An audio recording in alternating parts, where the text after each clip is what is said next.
না করার নিয়ম। বিভার 7টা। বিভার মানে হয়। প্রেজেন্টে অ্যাম ইজ আর, পাস্টে ওয়াজ আর, ফিউচারে shall be will be. Have verb 5টা। প্রেজেন্টে হ্যাভ হ্যাজ, পাস্টে হ্যাড, ফিউচারে shall have will have. Modal verb 13টা।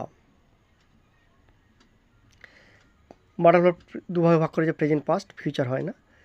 1 can, 2 could, 3 may, 4 might, 5 shall, 6 should, 7 will, 8 would, 9 need to, 10 ought to, 11 must, 12 dare to, 13 use to. যদি সেন্টেন্সে এই 25টা verb, অর্থাৎ B verb, have verb, modal verb মিলিয়ে যে 25টা verb, এই 25টা ভার্বের একটা থাকে, তখন না করার নিয়ম সাবজেক্ট 25টা ভার্বের একটা, নট বাকি অংশ। যেমন আমি বাড়িতে আছি, আই অ্যাম অ্যাট হোম। অ্যামটা হলো 25টা ভার্বের একটা, তাই আমি বাড়িতে নিয়ে হবে I am not at home. আমি বাড়িতে ছিলাম, আই ওয়াজ অ্যাট হোম। ওয়াজটা হলো 25টা ভার্বের একটা, তাই আমি বাড়িতে ছিলাম না হবে I was not at home. আমার একটা কলম আছে, আই হ্যাভ এ পেন। আমার কলম নেই, I have not a pen.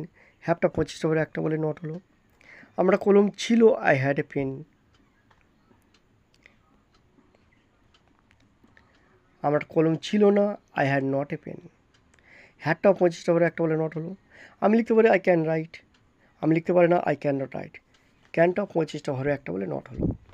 যদি এই সেন্টেন্সের মধ্যে 25টা ভার্বের বাইরে কোনো ভার্ব থাকে, অর্থাৎ ডু নট, তখন কী হলো? ডু নট বলছি, তখন সূত্র subject do not, does not আর did not plus present verb বাকি অংশ আসে। 25টা ভার্বের বাইরে মানে be verb, have verb, modal verb মিলে যে 25টা, তার বাইরে। যেমন আমি খাই, আই ইট। ইটটা 25টা ভার্বের বাইরে আছে, তাহলে হবে কি? আই ডু নট ইট। সে খায়, হি ইটস। এস যোগ হয়েছে কেন? সাবজেক্টটা থার্ড পার্সন সিঙ্গুলার নাম্বার, হি আছে বলে। সে খায় না, হি ডাজ নট ইট। হি আছে বলে এস ডাজ হয়েছে, আর প্রেজেন্ট বলে ডাজ হয়েছে।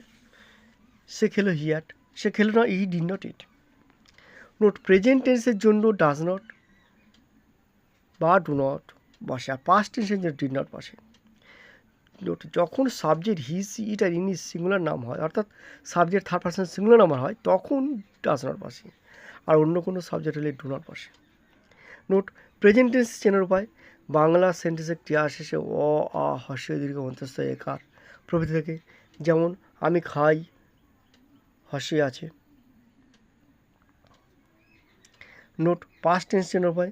বাংলা সেন্টেন্সে ক্রিয়া শেষে যদি ল, ত, লাম, তাম, লেন, তিন থাকে প্রভৃতি থাকে, তখন পাস্ট টেন্স হয়। যেমন আমি ভাত খেলাম, লাম আছে।